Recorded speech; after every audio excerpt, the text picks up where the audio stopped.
Bolehkah saya hanya bersedekah kepada orang tua dan kakak saya saja tanpa bersedekah kepada orang lain? Karena kondisi keuangan orang tua dan kakak saya sedang kurang, sedangkan gaji saya hanya cukup untuk diri sendiri, membantu orang tua dan kakak saya saja. Subhanallah jemaah. Berarti ada yang mungkin salah faham tentang menginfakkan harta di jalan Allah. Di masa Rasul SAW ada yang bertanya kepada Nabi. Kira-kira mungkin seperti ini pertanyaan. Yas'alunaka madza yunfiqun. Mereka bertanya kepadamu tentang apa dan kepada siapa mereka berinfak. Apa kata Allah? Qul ma anfaqtum min khairin falil walidaini wal aqrabin wal yatama wal masakin. Katakan kepada mereka, apa yang kalian infakkan dari harta, yang paling pantas mendapatkannya adalah kedua orang tua dan kerabat. Allah mulai dengan kedua orang tua, kemudian kerabat kita, kemudian fakir, miskin, yatim, yang lainnya nantinya. Tapi yang pertama adalah orang tua kita dan kerabat kita. Kalau ternyata uang antum nggak cukup buat yang lainnya, alhamdulillah, sudah antum membantu orang tua dan kerabat. Dan jangan sampai antum membantu yang lainnya, bangun masjid, sumbang sana, antum punya saudara rumahnya reot, antum punya keluarga susah makan. Kenapa orang berat menyumbang keluarga? Kalau nyumbang orang lain biasanya banyak yang tahu, tapi kalau antum kasih orang tua antum, siapa yang tahu? Biasanya itu akan membantu kita lebih ikhlas. Barakallahu fikum.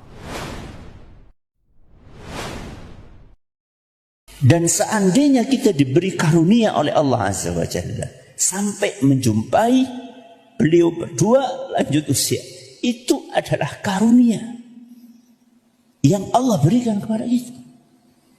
Dan itu mahal. Tidak setiap anak diberi karunia oleh Allah untuk mendapatkan orang tuanya dalam usia lanjut usia. Semuanya. Jadi ketika kita dikasih kesempatan, kok bisa bertemu dengan orang tua kita, bisa merawat orang tua kita, bisa mengantarkan orang tua kita ke rumah sakit, bisa mengantar beliau berdua menggandeng tangannya, itu adalah karunia yang kita harus berterima kasih dan bersyukur kepada Allah.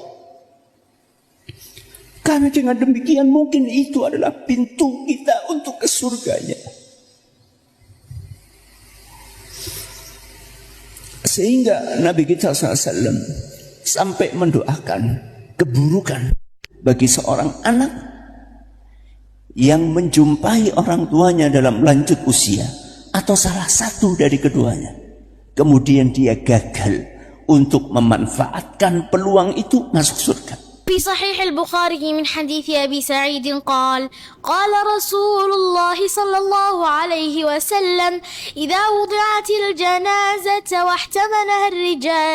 واحتملها الرجال على أعناقهم فإن كانت صالحة قالت قدموني وإن كانت غير صالحة قالت يا ويلها أين تذهبون بها يسمع صوتها كل شيء إلا الإنسان ولو سمعها الإنسان لصعق. آمن الرسول بما أنزل إليه من ربه والمؤمنون كل آمن بالله وملائكته وكتبه ورسله لا نفرق بين أحد من رسله وقالوا سمعنا وأطعنا غفرانك ربنا وإليك المصير لا يكلف الله نفسا إلا وسعها لها ما كسبت وعليها ما اكتسبت ربنا لا تؤاخذنا إن نسينا أو أخطأنا ربنا ولا تحمل علينا إصرا كما حملته على الذين من قبلنا ربنا ولا تحملنا ما لا طاقة لنا به واعف عنا واغفر لنا وارحمنا أنت مولانا فانصرنا على القوم الكافرين. لا يكلف الله نفسا إلا وسعها لها ما كسبت وعليها ما اكتسبت ربنا لا تؤاخذنا إن نسينا أو أخطأنا ربنا ولا تحمل علينا إصرا كما حملته على الذين من قبلنا كما حملته على الذين من قبلنا ربنا ولا تحملنا ما لا طاقة لنا به واعف عنا واغفر لنا وارحمنا واعف عنا واغفر لنا وارحمنا أنت مولانا فانصرنا على القوم الكافرين. Cara cerdas untuk selamat dari api neraka yaitu puasa sunnah. Berbicara masalah puasa dan plus lagi di sini dikatakan sunnah. Karena puasa wajib semua orang sudah tahu.